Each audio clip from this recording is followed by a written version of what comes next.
Welcome to service climax. இந்த photo பார்த்தீங்கன்னா உங்களுக்கு என்ன தோணுது? சிறையில் தண்டனை, ஊருக்கே வெளிச்சம்.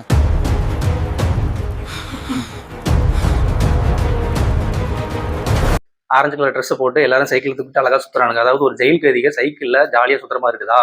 ஆனா அது அப்படி கிடையாது. என்ன அப்படின்னா சிறைச்சாலையில பனிஷ்மெண்ட் கொடுக்குறாங்களாமா சைக்கிள் ஓட்ட சொல்லி. எதுக்கு அப்படின்னா நார்மலா ஒரு தப்பு பண்ணாக்கி எல்லாருமே ஜெயிலில் கொண்டு போடுவாங்க. ஜெயிலையுமே தப்பு பண்ண என்ன பண்றது அப்படிங்கறதுக்காக பிரேசில் அப்படின்ற நாட்டில் என்ன பண்றாங்க அப்படின்னா பண்ற ஒவ்வொரு தப்புக்கும் இவ்வளவு மணி நேரம் சைக்கிள் ஓட்டணும் கண்டிப்பா அப்படின்னு ஒரு கட்டாய பனிஷ்மெண்ட்னு ஒன்று இருக்குதான். காலையில கரெக்டா எந்திக்கல, கரெக்டா தூங்க போகல, ஏதாவது உள்ளே அடித்தடி சண்டை போடுறாங்க, ஏதாவது கொடுத்த ஒர்க்கு கரெக்டா முடிக்கல அப்படின்ற பட்சத்துல அவங்களுக்கு கண்டிப்பா சைக்கிள் ஓட்டணுமா. அதாவது ஒரே இடத்துல இருக்கிற மாதிரி ஒரு சைக்கிள் இருக்கு இல்லையா, அந்த சைக்கிளை அவங்க ஓட்டிக்கிட்டே இருக்கணும்.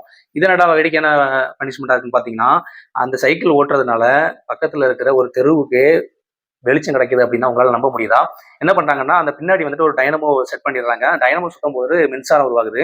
அந்த மின்சாரத்துல ஒரு பேட்டரியில சேவ் பண்ணி வச்சுக்கிட்டு அந்த பேட்டரியில இருந்து மின்சாரம் வந்து பக்கத்துல இருக்கிற ஒரு ஸ்ட்ரீட் கிடையாது, அந்த ஏரியாவை சுத்தி இருக்கிற ஸ்ட்ரீட் லைட் எல்லாமே எரிகிறது. இந்த மாதிரி பனிஷ்மெண்ட் வாங்குற சிறை கைதிகளால தான் அப்படின்னு சொன்னா உங்களால நம்ப முடியுதா? இது எங்கன்னா பிரேசில் நாட்டுல தான். யாரையுமே விடுறது கிடையாதாமா. இது ஒரு வினோதமான பனிஷ்மெண்டா இருக்கு.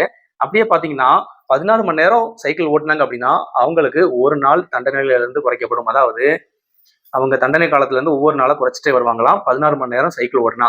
இதுக்காகவே சிறை கைதிகள் வந்துட்டு ஆர்வமா வந்துட்டு சைக்கிளை ஓட்டிக்கிட்டே இருப்பாங்களாம். நிறைய பேர் ஒரு வருஷம் கிட்ட பெர்ஃபார்ம் பண்ணி நிறைய நாட்களை குறைச்சி வெளியும் போயிருக்காங்களாம்.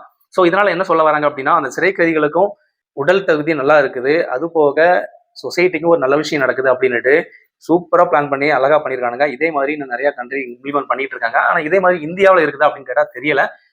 ஸோ நம்ம இந்தியா இந்த தமிழ்நாட்டில் ரீசெண்டாக பயங்கரமா கொலை குற்ற சம்பவங்கள் நடக்குது இல்லையா, இந்த மாதிரி கொலை குற்ற சம்பவங்களுக்கு கரெக்டான பனிஷ்மெண்ட் கிடைக்குதா அப்படின்னு தெரியல.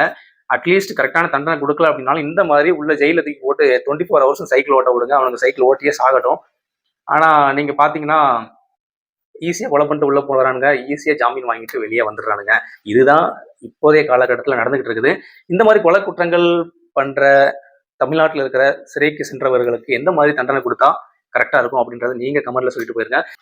இந்த விஷயம் இப்பதான் உங்களுக்கு தெரியும் அப்படின்னா அப்படியே நம்ம வீடியோ லைக் பண்ணிருங்க. இந்த மாதிரியான சுவாரஸ்யமான வீடியோக்களுக்கு நம்ம பேஜை ஃபாலோ பண்ணிருங்க. அது வரைக்கும் தேங்க்யூ.